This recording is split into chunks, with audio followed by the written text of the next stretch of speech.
感じそうです。昼間もマフラーがあるといいでしょう。週間予報、南関東です。金曜日も沿岸部を中心に雨が残りそうです。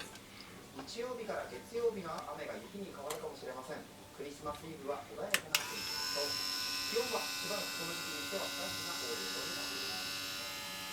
週間予報、北関東です。こちらは土曜日頃まで日の差すところが多いでしょう。新潟はもちろん大掃除のチャンスとも言えそうです。ただ日曜日から月曜日の朝は広く雨雲がかかりそうです。クリスマスイブには天気が回復しそうです。明日は